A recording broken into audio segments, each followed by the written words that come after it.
नमस्कार शेतकरी बंधूंनो, मी प्रवीण पवार, सुखकर्ता कृषी विकास केंद्र कोळगाव। आज दिनांक 20 मे 2026 येणाऱ्या खरीप हंगामाच्या सर्व शेतकरी बंधवांना भरभरून अशा शुभेच्छा। शेतकरी बंधूंनो, आज आपण जो व्हिडिओमध्ये विषय घेतलाय तो हळद पिकाचा बेसल डोस आपण काय घेतला पाहिजे आणि तो कशा पद्धतीने दिला पाहिजे याबद्दलसाठी थोडक्यात आपण चर्चा करणार आहोत। शेतकरी बंधूंनो, आज जो आपण जो व्हिडिओमध्ये माहिती देणार आहोत हे अतिशय उपयुक्त आणि महत्त्वाची माहिती आहे। या आपण जे बेसल डोस जो आहे हळदीचा, याच्यामध्ये खूप मोठ्या गोष्टी आपल्या हळद उत्पादनाच्या पुढच्या भविष्याच्या ठरवल्या जातात। म्हणजे तुम्ही जर योग्य पद्धतीने बेसल डोस घेतला आणि योग्य पद्धतीने जर दिला तर हळदीच्या उत्पादनामध्ये 20 ते 25% वाढ, किंवा चुकीच्या पद्धतीने जर दिला किंवा चुकीचा बेसल डोस घेतला तर 20 ते 25% उत्पादनात घट करण्याची शक्यता या बेसल डोस मध्ये असते। त्यामुळे हा व्हिडिओ सर्व शेतकरी बांधवांनी शेवटपर्यंत काळजीपूर्वक ऐकण्याचा प्रयत्न करा, बघण्याचा प्रयत्न करा, म्हणजे जेणेकरून आपल्याला भविष्यामध्ये हळद पिकावर होणाऱ्या खर्चामध्ये बचत करण्यात येईल, फायदा होईल आणि आपल्याला कमी खर्चामध्ये चांगला उत्पादन करण्यासाठी मदत होईल। तर शेतकरी बंधूंनो, आपण जो बेसल डोस मध्ये जो खत घेणार आहोत त्याविषयी आपण थोडक्यामध्ये चर्चा करणार आहोत। पहिले शेतकरी बंधूंनो, सध्या बाजारपेठेचा जर विचार केला गेला तर बऱ्याच खताचं शॉर्टेज बऱ्याच मार्केटमध्ये, कोण्या मार्केटला कुठलं खत मिळते कुठलं मिळत नाही, पण आम्ही आपल्याला काही पर्याय देऊन खत घेण्याचा प्रयत्न तुम्हाला अवश्य सांगू। पण होईल तेवढं जे आपण पहिल्या प्राधान्य दिलेले खत आहेत ना हेच तुम्ही घेण्याचा प्रयत्न करा। तर शेतकरी बंधूंनो, आपण हा जो बेसल डोस सांगतोय तो मध्यम ते अति भारी जमीन जी आहे त्यासाठी सांगत आहोत। अति हलकी जर चुनखडी जमीन असेल तर हा बेसल डोस तुम्ही घेऊ नका। तर शेतकरी बंधूंनो, बेसल डोस मध्ये आपलं प्रथम खत जे असेल त्याच्यामध्ये आपला एका एकर साठी 14-35-14 ची एक बॅग आपल्याला घ्यायची आहे। शेतकरी बंधूंनो, जर 14-35-14 जर तुम्हाला कोणाला मिळत नसेल तर तुम्ही त्याला पर्याय म्हणून 11-30-14 ची दीड बॅग घ्या। 14-35-14 भेटले तर तुम्हाला एकच बॅग बस होईल, नाही मिळाली तर त्याचा पर्याय म्हणून तुम्ही 11-30-14 याची दीड बॅग घ्यावी लागेल। जर तुम्हाला 11-30-14 जरी नाही मिळालं तर 12-32-16 याची बॅग तुम्ही एकरी दीड बॅग घ्या। या तिन्हीपैकी एकच कोणताही खत घ्या, पण प्रथम प्राधान्य 14-35-14 या खताला द्या आणि त्याची एकरी एक बॅग तुम्ही घ्या। शेतकरी बंधूंनो, हा झाला बेसल डोस मधलं खत। आता याच्यासोबत आपल्याला एका एकरला 2 सिंगल सुपर फॉस्फेट, जर आपण दाणेदार म्हणतो, हे तुम्ही घ्या।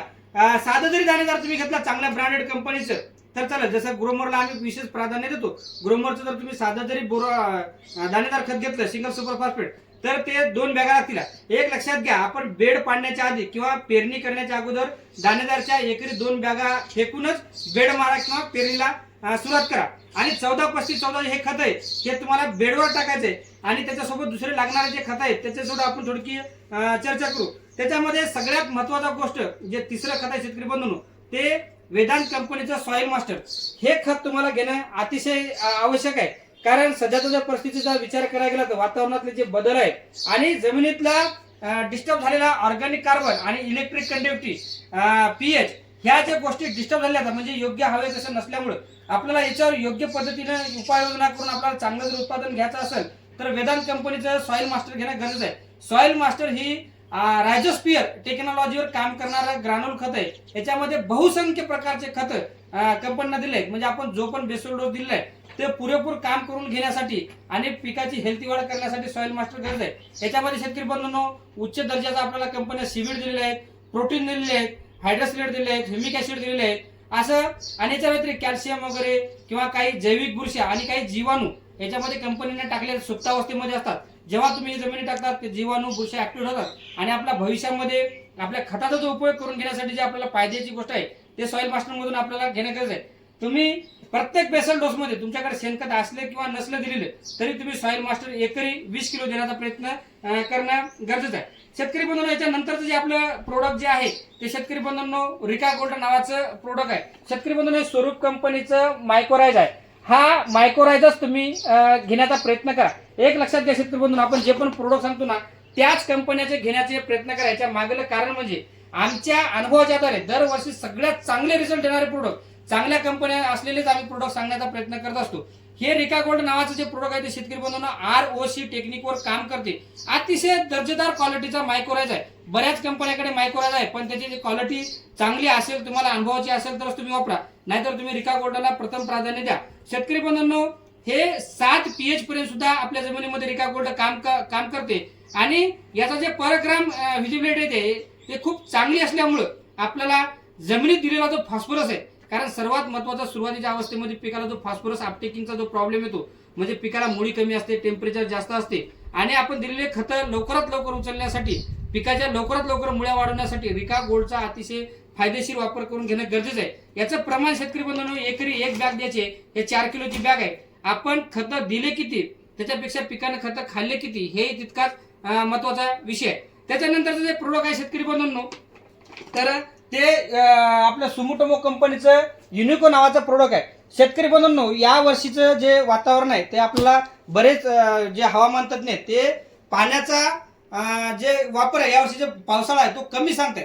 पावसाळा कमी ज्या वर्षी होईल त्या वर्षी आपल्याला हुमणीचा प्रॉब्लेम खूप मोठ्या प्रमाणामध्ये येतो, कंदमाशीचा प्रॉब्लेम येतो, हुमणीचा प्रॉब्लेम येतो. आपल्याला असं एखादं दाणेदार कीटकनाशक जे चांगल्या ब्रँडेड कंपनीचं घेणं गरजेचं आहे. सुमोटोमो केमिकल कंपनी जापानची कंपनी आहे शेतकरी बंधूंनो. अतिशय उत्कृष्ट दर्जाचा युनिको म्हणजे क्लोरेंट्रानिल नावाचा घटक याच्यामध्ये आहे. तुम्ही युनिकोच्या प्रति एकरी 2 बॅगा घेण्याचा प्रयत्न करा. एक लक्षात घ्या शेतकरी बंधूंनो, या वर्षी पावसाळा जर कमी जर झाला तर तुम्हाला हुमणी आणि कंदमाशी याच्यावर खूप मोठं डोकेदुखी होणार, भविष्यात खूप मोठा खर्च होणार. तो खर्च कमी करण्यासाठी, टाळण्यासाठी नाही शेतकरी बंधूंनो, कमी करण्यासाठी तुम्हाला युनिकोच्या 2 बॅगा 4 किलोच्या एका एकरला वापरण्याची गरज आहे. याच्यानंतरचं शेतकरी बंधूंनो एक लक्षात घ्या, आणखी एक महत्वाची गोष्ट, जर तुमच्या भागामध्ये हुमणी किंवा कंदमाशीचा प्रॉब्लेम जर नसेल तर तुम्ही युनिको नाही घेतलं तरी चलत, पण आम्ही तर विशेष करतो की या युनिकोला प्राधान्य द्या. त्याच्यानंतरचं जे आपलं प्रोडक्ट आहे ते शेतकरी बंधूंनो आपेस कंपनीचा डायटोमाइट सिलिकॉन. आता डायटोमाइट सिलिकॉनच काय घेतलं पाहिजे, याच्या मागे एक मुख्य कारण म्हणजे शेतकरी बंधूंनो, सध्याची जर परिस्थिती बघितली तर वातावरणामध्ये खूप हिट आहे. म्हणजे या वर्षी बऱ्याच भागामध्ये आपला दरवर्षी उन्हाळ्यामध्ये जो पाऊस होऊ लागला 2-3 वर्षाखाली, तो या वर्षी झालेला नाही किंवा वातावरणामध्ये खूप मोठ्या प्रमाणामध्ये सध्या उष्णता आहे. आणि 20 मेच्या नंतर आपण हळदीला लागवडीला शेतकऱ्याला सुरुवात करण्यासाठी सांगत असतो. आता या वातावरणातले बदल जे आहेत, म्हणजे आता एखादा जर पाऊस अवकाळी पडला तर खूप धुवाधार पाऊस पडणार आणि एकदमच जमीन थंड होणार किंवा दुसऱ्या दिवशी खूपच ऊन आणि तापायला सुरू होणार आणि जमीन आणि गरम होणार.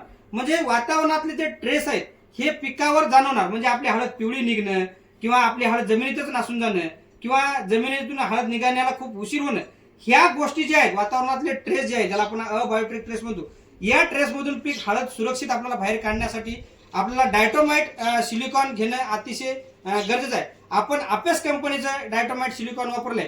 शेतकरी बंधूंनो, डायटोमाइट सिलिकॉन घेण्यामागे कारण म्हणजे आपल्याला बाजारपेठेमध्ये खूप सिलिकॉन मिळतात, पण ते विद्राव्य स्वरूपात नाहीत किंवा ते पिकाला सहजासहजी उपलब्ध होत नाहीत. त्याच्यामुळे तुम्ही इतर कुठलं सिलिकॉन घेण्यापेक्षा आपेस कंपनीचे प्रति एकरी 40 किलोची 1 बॅग तुम्ही वापरा, जेणेकरून आपल्या एवढ्या हिट सुद्धा, एवढ्या गरम वातावरणात सुद्धा आपली हळद एक समान निघेल. आणि आपण जो दिलेले खत आहेत, जसं जमिनीमध्ये आपण पोटॅश, फॉस्फरस जे देतोय, तो लवकरात लवकर पिकाला अपटेक करण्यासाठी, पिकाची पांढरी मुळी चांगली होण्यासाठी आणि आता सध्याच्या उष्णतेचा किंवा पावसाचा जे वातावरणातले एकदम होणारे मोठे बदल, याच्यापासून पिकाचा बचाव होऊन हळद पिवळी न निघता एक समान निघण्यासाठी आपल्याला डायटोमाइट सिलिकॉन घेणं गरजेचं आहे. शेतकरी बंधूंनो, मी सगळ्या गोष्टी तुम्हाला एकदा रिव्हिजन मध्ये सांगतो की काय काय घ्या पाहिजे.